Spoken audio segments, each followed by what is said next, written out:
Last night's Royal Rumble pay-per-view was the first stop on the road to WrestleMania, and the journey continued with tonight's edition of Monday Night Raw.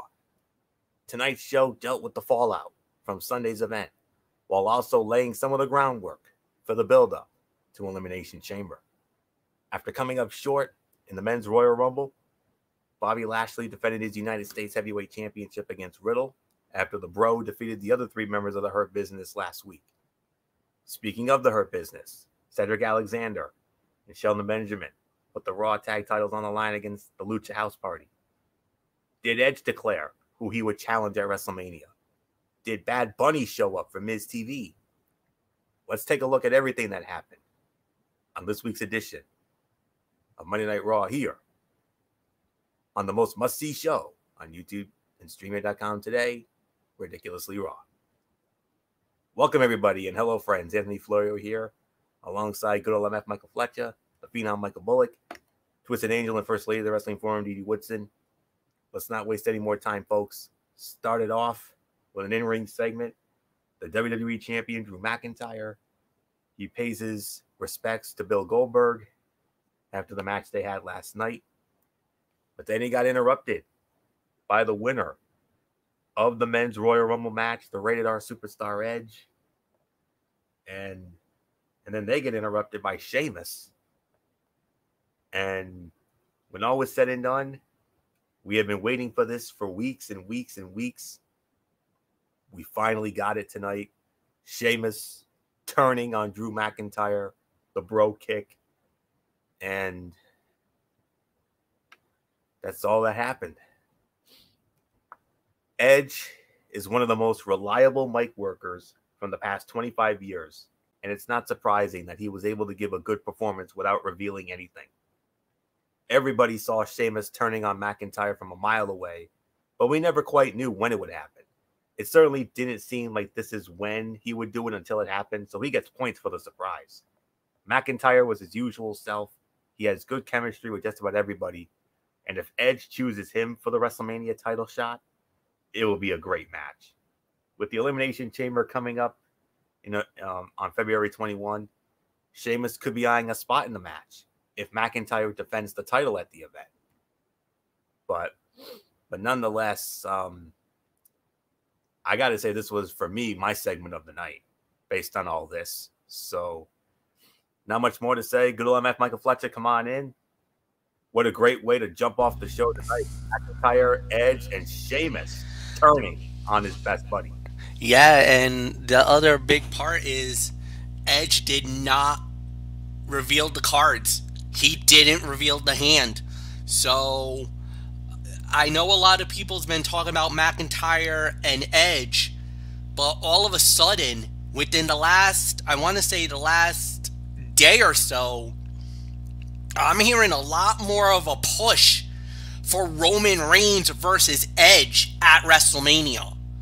All of a sudden, there's been a surge, or I guess, no pun intended, Anthony Florio, but I'm going to steal a line from one of our favorite shows. There's been a power surge of a feedback for fans that they want to see Edge versus Roman. At WrestleMania, which would be a huge match for SmackDown. I mean, are you kidding me? SmackDown gets Edge, and we get Roman versus Edge for the Universal title at WrestleMania? I mean, that would be... it's mind-boggling what would happen at that point, even though the storylines have been all over the place. First, we were hearing about Roman and Daniel Bryan, Roman and Nakamura. Now Roman and Edge is getting thrown. So, I mean, there is so many different ways this can go. I think we need to wait to see what Edge does. Does he show up on Friday on SmackDown? I think that's going to become a very important point of order. If Edge shows up and gets into Roman's face, then we'll start to see maybe they are going to start waffling this around. If he doesn't show up on SmackDown at all, then that's kind of an indication where he might be heading. and that would be for the WWE title against McIntyre, which a lot of people admit would be a good match. It would be a great fight. But all of a sudden, a lot of the fans are starting to turn and said, go to SmackDown, go after Roman, give us that match. That match would be lit. And don't get me wrong, Drew McIntyre is a hell of a champion and everything else. But all of a sudden, everybody is thinking, with Roman being the guy, the top guy, the tribal chief, the leader of the pack, whatever you want to say, the head of the table, going up against the ultimate opportunist and a man who made a lot of success on SmackDown. I'm going to say this. Edge is more of a SmackDown guy than a Raw guy, to be honest with you, ladies and gentlemen. So I think it would be the perfect fit to see Edge fight Roman at Mania. Now, speaking of WrestleMania, speaking of the WWE Championship, if for some reason Edge decides to go to SmackDown, you might have your WrestleMania match right here, Anthony, with Drew McIntyre and Sheamus. This would be one hell of a match. This would be a horse fight. This would be be a man fight, and there's already chemistry. 20 years between these two men, and maybe they might have planted the seeds of a possible plan B, just in case Edge decides to jump to SmackDown and go after Roman for the Universal title. You might have your backup match for WrestleMania right here. You never know. Solid opener, great way to do it. Perfect timing on the turn between Sheamus and McIntyre. Michael Bullock, it's all yours. Segment of the night.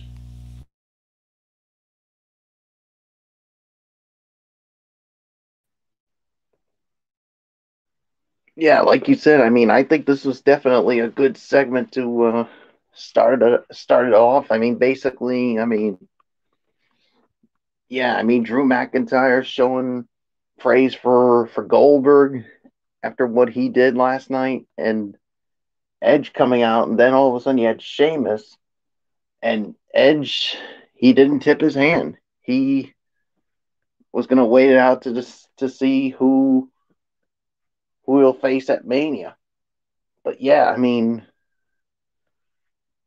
Roman and Edge, I mean, that would be something. But we'll have to wait and see.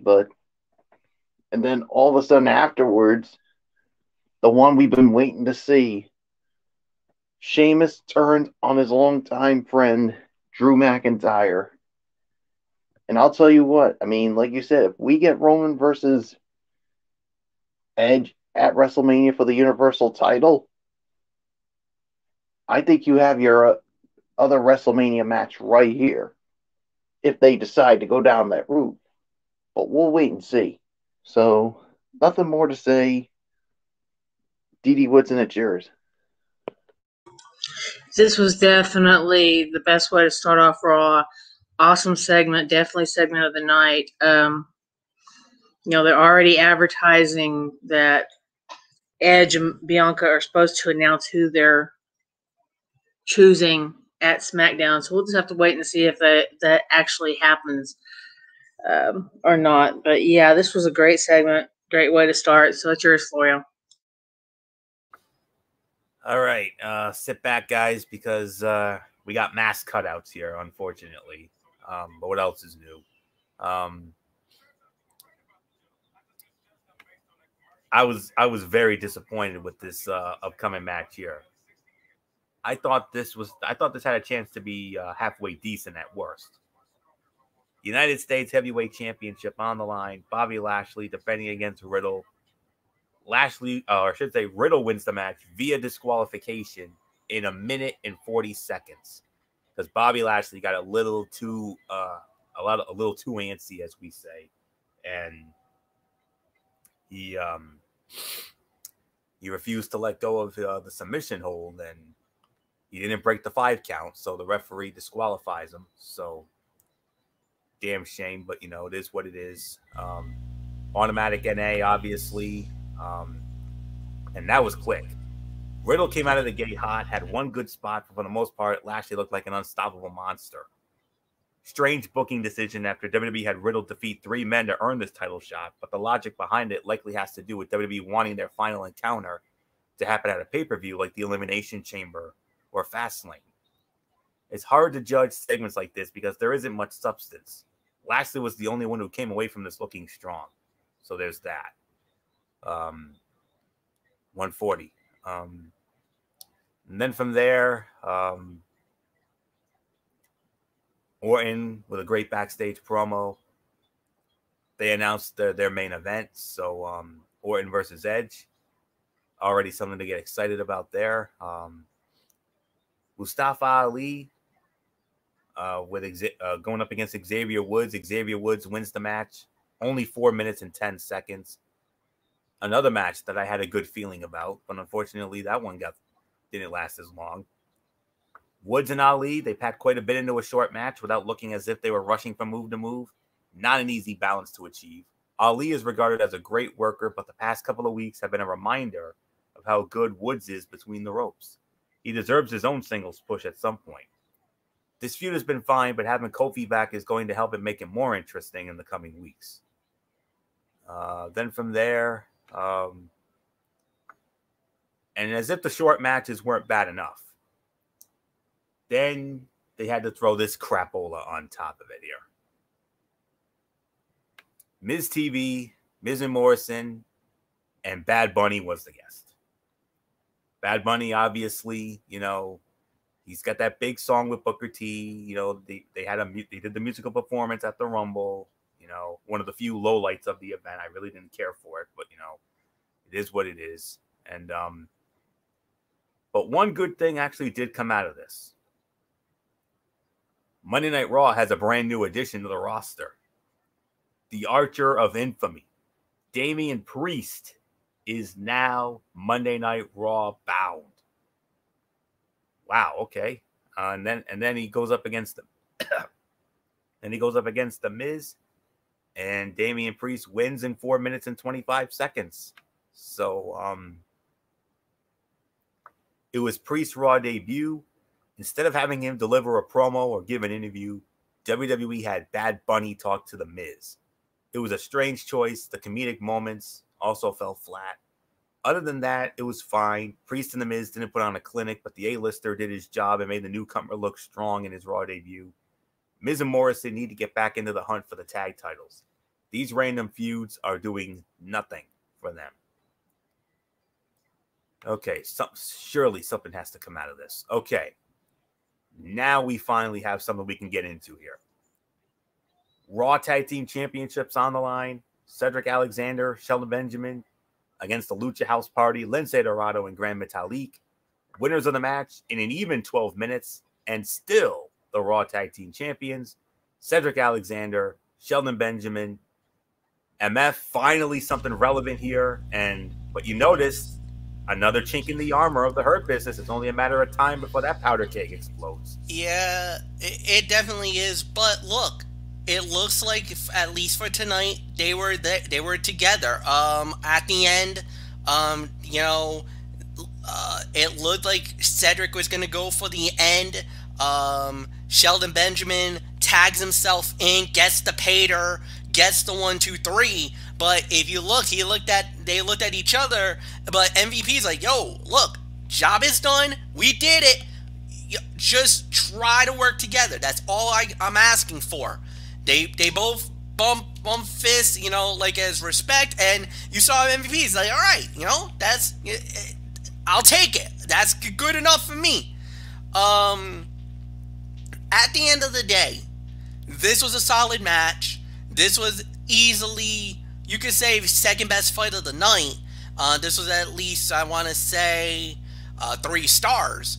But look, I know the chink in the armor. I get it. The problems that they're having in the Hurt Business. But I think right now, everything's just going to have to wait and see. You know, we're all expecting it. We're all waiting for the day that they're going to lose the belts. They haven't lost it yet. They're still holding on to it. That's good for them. What's going to happen next? Who knows? One thing I do want to say, and I want to revert back, is that if you notice during the U.S. title fight, Anthony, and I wanted to get into this, but you just totally blew by us, but it's fine. I like Bobby Lashley's attitude. He needs to be this kind of Bobby Lashley. This is the destroyer Bobby Lashley. And look at MVP's reaction to that. Did you see how he was grimacing? How he was loving this? This is the attitude he wanted out of Lashley. He didn't care about the DQ finish. He was looking at him like, yo, what is up with you? What's going on? Yo, you know, the job is done. No, the job wasn't done. He wanted it to main Riddle here tonight. He wanted it to destroy Riddle. He made him look like an example. If you mess with me and you mess with my United States Championship, this is what's going to happen to you. No ifs, no ands, no buts about it. That's a period and a quotation type statement. And Bobby, I'm all for it, bro. This is what you should have been since day one in WWE. Welcome back, Bobby Lashley. Glad to see you, my friend. And as far as the tag team titles go, we're just going to have to wait and see how this plays out. Like you said, only a matter of time, but right now, they're holding on to the belts, and they haven't lost it anytime soon. So, we'll see. Like I said, 3 stars. Mike Bullock, it's yours.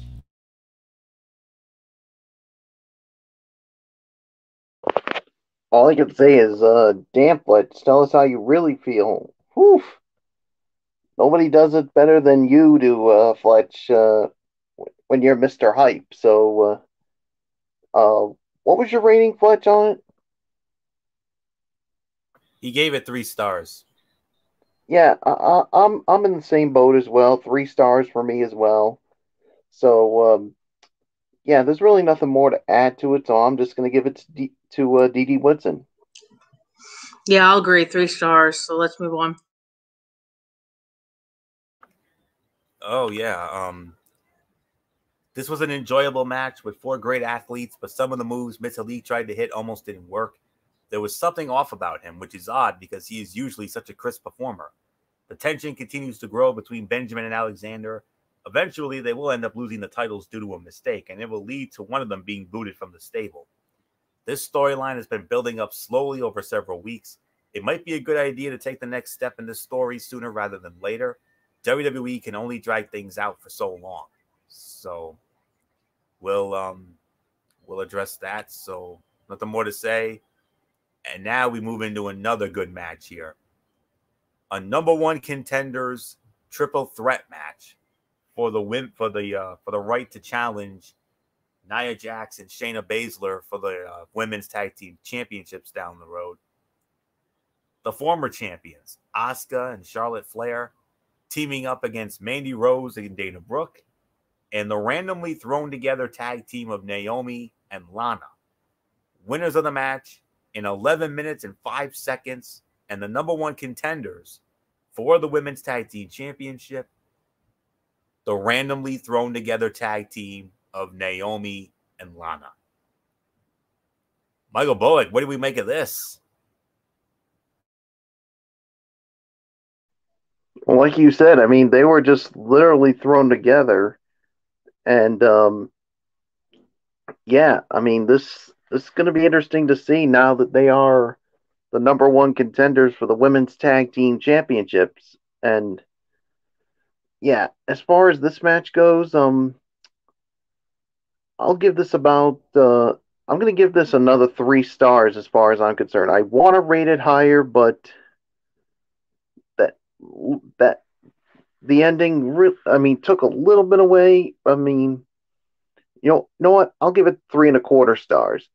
But, like, I would have given it 3.5, but like I said, the ending did take a little bit away, obviously, with the ongoing storyline with Charlotte and Ric Flair and Lacey Evans. That whole issue was still unresolved. So, yeah, there's really nothing more for me to say. Dee Whitson, it's yours.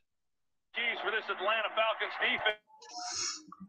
Yeah, I can agree with the rating. It definitely, having the ending that way definitely was lackluster. And seeing Charlotte just walk out on her partner. I mean, that's very unlike her, but of course she was blaming herself because of this drama that cost them the title to begin with. So, but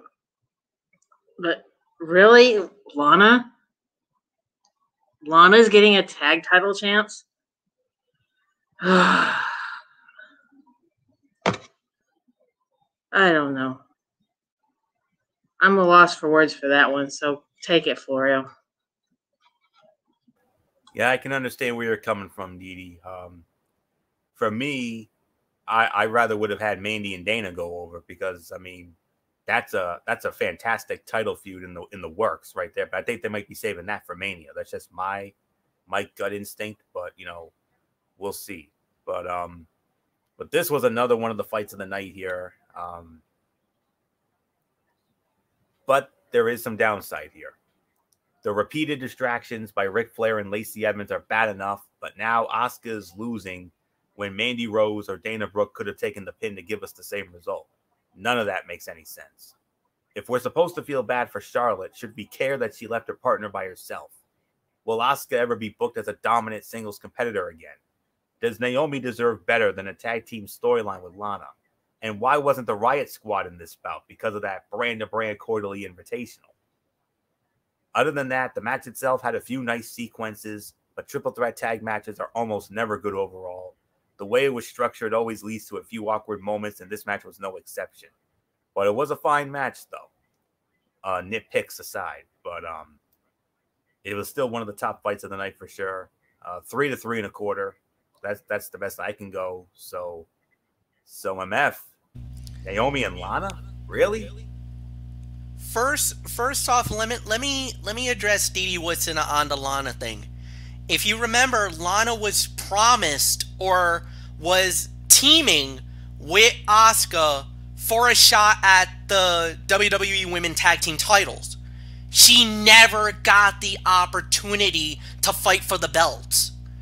This is WWE's way of giving her the opportunity she never got to go after the tag team titles. Now granted, does she deserve it? Now that's a discussion for another day, and I agree with that. But just like how Edge was talking about that, he had forced to relinquish the belt, he never got an opportunity for it. Lana's the same boat. Lana got hurt, never got a shot at the title. As a matter of fact, out went Lana, Charlotte took the spot, and we all know what happened next. So that's the way I feel about that. Now, do I believe that they're the most deserving? Most likely not, but it does serve the storyline purposes. Nia Jax and Shayna Baszler has a little bit of history with both women. With Lana, especially Lana, but there's also a thing with Naomi as well. So that it kind of fits the narrative a little bit. Now, if you're going to go with the Lana and Nia and Shayna, I get it. That's completely understandable. It looks like they're recycling and bringing that storyline back. How long is that going to last? Maybe a month. Maybe up until Mania. And then you get the big payoff with, Dana Brooke and Mandy Rose. Riot Squad will probably get in on it as well. Like you said, why didn't they get the opportunity? Obviously, they wanted to keep it in-house, Florio. So, obviously, this time around, no SmackDown teams, no NXT teams showed up. So, basically, we got shutted out tonight on this one. This is the time that they didn't want to use the quarterly jump So, what can we do at that point? We're stuck. So, I get where they're coming from. It's a storyline progression type thing, and they also need to tie up some loose ends on that storyline between Lana, Shayna, and Nia. That needed to be tightened up and ended kind of now, but at the end of the day, I understand why they pulled the trigger. Look, Naomi is a big name. She deserves an opportunity at a championship. Lana, look, she made a return last night at the Rumble. She was responsible for Nia Jax getting eliminated. She did a Pearl Harbor job, pulled the rope, and next thing you know, 360 over the top, Lana's and Nia's out of there. And yes, that's how I did the commentary for the Women's Rumble last night. Just like that. So, nothing more to say. Anthony, it's yours. Oh, man. Oh.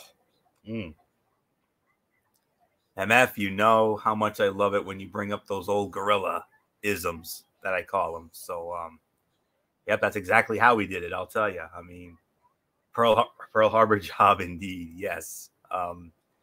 Anyways, let's continue on here. And then this was very interesting. Jeff Hardy teamed up with Carlito. Yes, Carlito. His first match on Raw in forever. He went up against Elias. They went up against Elias and Jackson Riker. Carlito and Jeff Hardy win the match 5 minutes and 55 seconds. Do you guys want to address this, or do you want to move on? I mean, I should have asked about the earlier thing. I apologize. So, I mean, look, Carlito looks like he hasn't lost a step. He actually looks good. Looks like he slimmed down and lost some weight. Carlito looks good. That's all I say. Jeff Hardy looks like Jeff Hardy as usual. Miscommunications between Riker and Elias cost them the match. Nothing more to say. All right, MF obviously representing here. I'll do a small thought. It was short, but it was what it needed to be.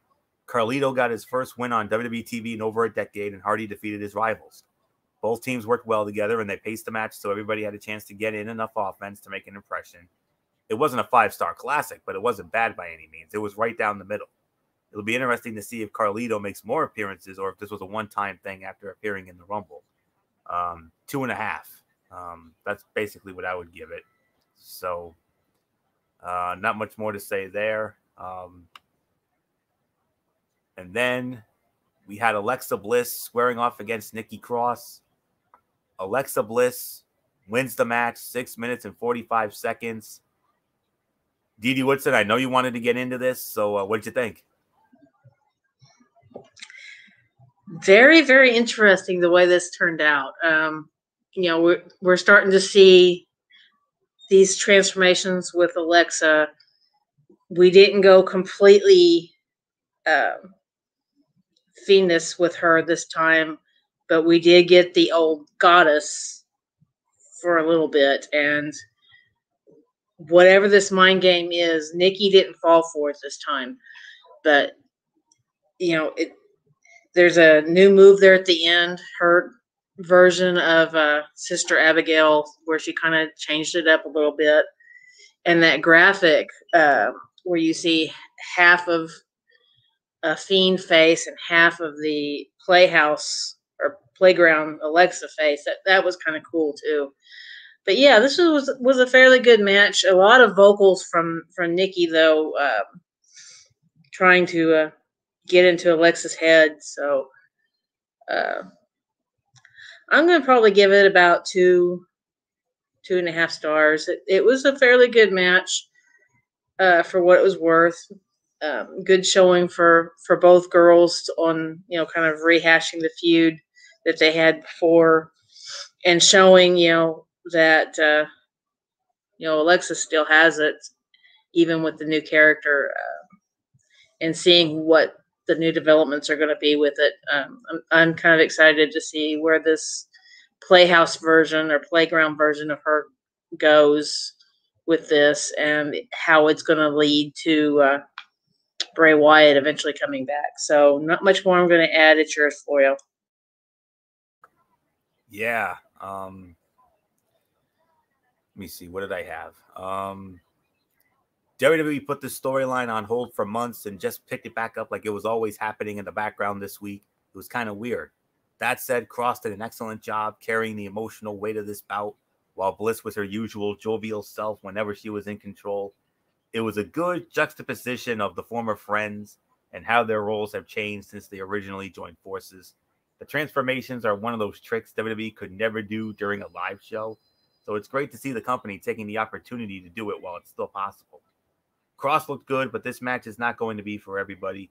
You will either dig the weird backstory or think it's the dumbest thing on the show.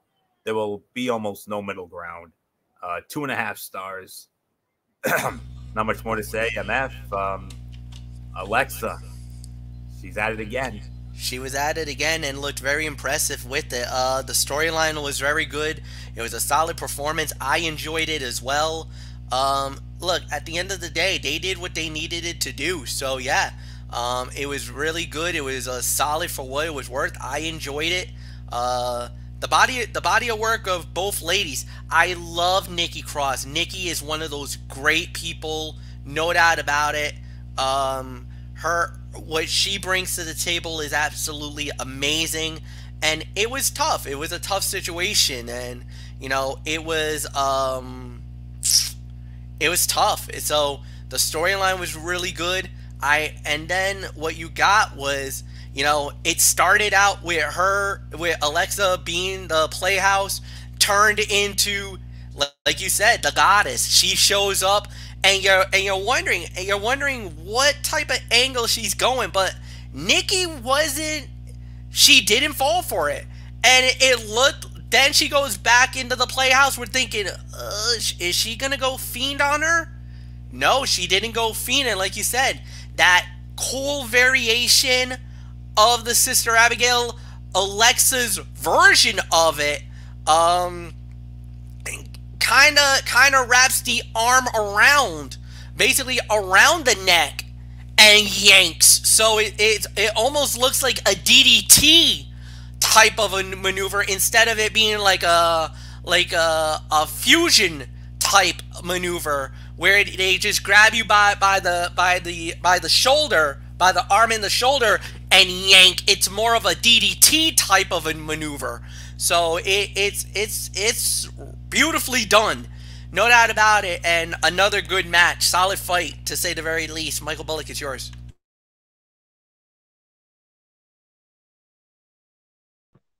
Yeah, I'll give it 2 stars. I mean, I thought it was a good match for what it was, and yeah, I mean,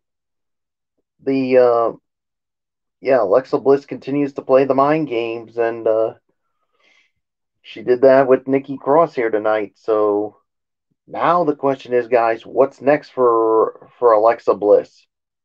Who's going to be the next person to step up to her? We'll have to wait and find out. So there's nothing more to say, Florio. Let's move on.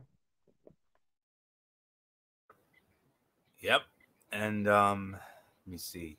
And then in the main event, it was Edge versus Randy Orton. Winner of the match in 16 minutes and 5 seconds, the Rated R Superstar Edge.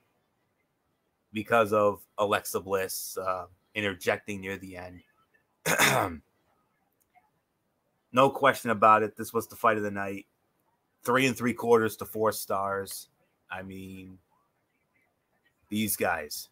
I mean, Edge and Orton's matches have tended to run long, but this one was just the right length to give them time to put on a good performance without overstaying their welcome. With Bliss showing up, it looks like Bray Wyatt will be returning soon to take revenge on the Viper for burning him alive at TLC. This was a good ending to an otherwise average and mediocre, solid, not overly spectacular show. And that's really all there is to say on that. So, but these two, they delivered one more time. I mean, granted, it was obviously it was not as good as the Last Man Standing match at WrestleMania or the greatest wrestling match ever, but another good match, another great match between these guys. So for me, 3 3/4 to 4, fight of the night. MF, Edge and Orton, they did it again. Fight of the night, 3 3/4 is my rating for the match. It would have been 4 if it wasn't for Alexa. However, it served its purpose. It was a really solid match. The way she showed up out of nowhere was beautifully done. I don't know how that's the beauty of the Thunderdome, and you could again, another way to where you can get away with doing stuff like this, Anthony. Again, you can't do this on anywhere else, especially with the fans, unless you turn the lights out in the arena and then have it pop back up with Alexa showing up out of nowhere to do that. But this was beautifully done. I don't think there's any way you can do anything better than that. So, yeah, nothing more to say. 3 3/4 for me. Bullock, it's yours.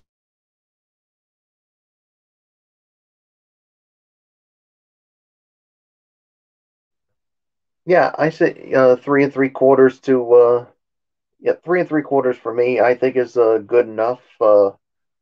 Certainly a good way to close out, like you said, what I thought was an average show, to say the very least. So yeah, there's really nothing more to say. Didi Woodson, it's yours. Yeah, it's 3 3/4 to 4. That's a pretty good rating for this. I thought it was good. Yeah, Alexa just appearing out of nowhere was awesome the way they did that. And then the black tar looking stuff that she had dribbling out of her mouth, kind of gross, but at the same time, I think it's another hint to Bray coming back. So we'll just kind of have to see how that plays out. But yeah, great way to end a so-so edition of Raw. So yeah, it's yours, Florio. All right. I believe we get to our overall reviews here. MF, obviously not as amazing as last night's Rumble. It was somewhat of a back to reality show here. It was somewhat of a back to reality, and I could honestly say that this was a 50-50 show for me. So I'm actually going to go with 5 out of 10. It was good in some areas. It could have been a lot more better in other parts. It just did not deliver in the way that we were hoping for. However, you did get a good matchup. You got a good triple threat women's tag fight for the #1 contendership. Edge and Orton absolutely stole the show, no doubt about it. Solid performance by Nikki Cross and Alexa Bliss in their match, and a lot of it and a lot of other stuff basically was just matches that we could just, unfortunately have to say wasn't good. So, I mean, again, 50-50 show. It was better than any of the Raws that has happened in the last few weeks, but still, as far as Road to WrestleMania, not bad, but still a work in progress. They got a long way to go. Now SmackDown comes up. Let's see what they bring to the table. And I think, most notably, there was somebody missing that I thought was going to be on Raw tonight. Her name was Rhea Ripley. She was not on Raw tonight, guys. Now, the question I have is, I showed you that photo, and we all kind of had a little thought about it. I'm wondering, are they going to bring this up on SmackDown? Bianca Belair won the Royal Rumble. Is it possible Rhea could be heading to SmackDown? Could we have ourselves a little bit of a brouhaha on SmackDown? We'll see. So, nothing more to say. 5 out of 10. Mike Bullock, it's yours. What did you give it? He gave it a 5. He gave it a 5, Bullock. Yeah, 5 out of 10 is the right rating as well. So Fletch pretty much touched on everything. So yeah, I'm just gonna give it to Dee Dee Woodson. Yeah, I could probably go 5.5. It was newsworthy. But yeah, there was a lot of low points, and but you did have a good start, a good ending.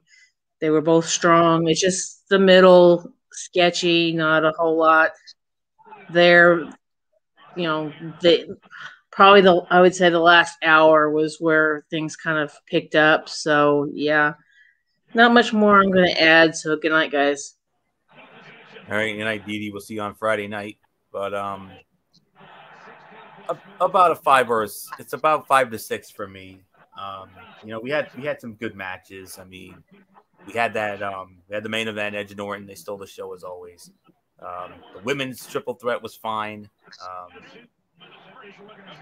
And then from there, obviously, the Carlito looked very good tonight. The tag team title match was good. Opening segment was good. But way too many cutouts, though. I mean, that killed it. But 5.5 to 6, I think that's the correct rating for me. So with that being said, let's quickly get into my Tony's take here. Impact Wrestling from the Skyway Studios in Nashville, Tennessee, as always. Started it off with a tag team match. Matt Cardona, a.k.a. Zack Ryder, teaming up with Josh Alexander against Ace Austin and Madman Fulton. It was Cardona and Alexander who win the match. 2 3/4 of a star. Pretty good match with a bit of an abrupt ending. All these guys are good and can definitely work tag matches very well. Cardona scoring the pin over Fulton was shocking, with the ceiling of the monster being seemingly much higher than that of the former Ryder, who doesn't have a contract. Of course, this is only 1 week and shouldn't be overreacted to. Still a shocking result with Cardona looking sharp in his first Impact outing. Brian Myers against Eddie Edwards. And it was I don't really know who picked up the win here. I think Eddie Edwards won the match here. But 2 1/4 stars. It was lower on action, but total solid story, seemingly setting up a new chapter in the Eddie Edwards Impact run. Tenille Dashwood against Rosemary. Rosemary wins the match. 2 1/4 stars. Solid TV match and reestablished Rosemary in a singles role, going back to her darker side. Joe Doring against Cousin Jake. Joe Doring wins the match. No rating.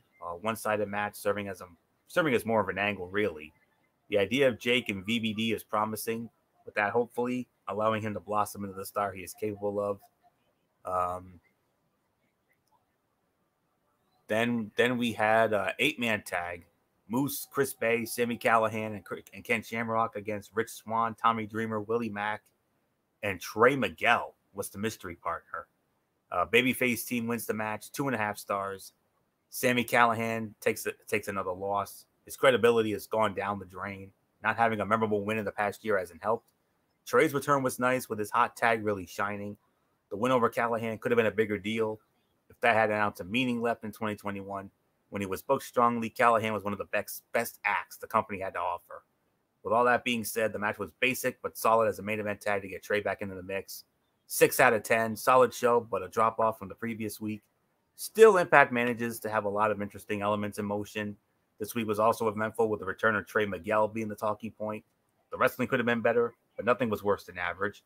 An inoffensive but not must-see episode of Impact. So 6 out of 10, 205 Live. We had Jake Atlas, Austin Gray, and Arya Daivari triple threat match. And Arya Daivari wins in 10 minutes and 57 seconds. 3 1/4 stars. I mean, after a slow start, it got pretty good in a hurry, and the final few minutes were fantastic. Daivari getting the win works as he was the only heel in the match and plays off his veteran character. And as he used any trick he could to steal one. And then another Dusty Rhodes women's tag team matchup. Marina Shafir and Zoe Stark against Ember Moon and Shotzi Blackheart. Ember Moon, Shotzi Blackheart, 8 minutes and 45 seconds, 3-star match. It was rather good as Stark and Shafir showed some potential and had you buying they could pull the upset. I want to see more from them. Moon looked like she was finding herself again after the long layoff from her injury. 7.5 out of 10. Really strong show with 2 good matches that are worth checking out. The show continues to be a breeze to watch, and it's just 25 minutes of good in-ring action. So 7.5 to 10 out of me. 7.5 out of 10, rather. So that's it. That'll put the bow on this edition of Ridiculously Raw. We want to thank you all so very much for tuning in. We will be back with you on Wednesday night for another edition of Wednesday Night Mayhem over on the MF's channel, BraceFay 95, at 10:30 as always, as we will review AEW Dynamite and NXT. Don't forget, AEW Dynamite, it's the Beach Break show. And NXT is going to have some more Dusty Cup action on the men's and women's side. And then from there, Thursday, our huge Super Bowl 55 preview show. And MF said it. We're going to go as much. We're going to go into as much detail as we possibly can on this. And then Friday, Cerebral Smack Talk, Friday Night SmackDown, and then we'll go from there. So until Wednesday for Wednesday Night Mayhem, this is Anthony Florio here signing off from my elite panel. For good old MF Michael Fletcher, and in spirit, Michael Bullock, Edie Woodson, Derek Ferreira. You know the routine, everybody. Thumbs up. Talk to you later. Yeah. Throw it up Fortune 4 style. Bye for now, my friends. God bless. Be good to each other. Have a blessed couple of days. And until Wednesday night for Mayhem, you've been watching Ridiculously Raw right here on YouTube and StreamYard.com here on the Tone 25. And remember, my friends, no matter what anyone tells you, wrestling is indeed actually real beyond anything else. Until Wednesday night, for everybody who's been a part of this one, for now, Anthony Florio, so long. Bye, everybody. Bye.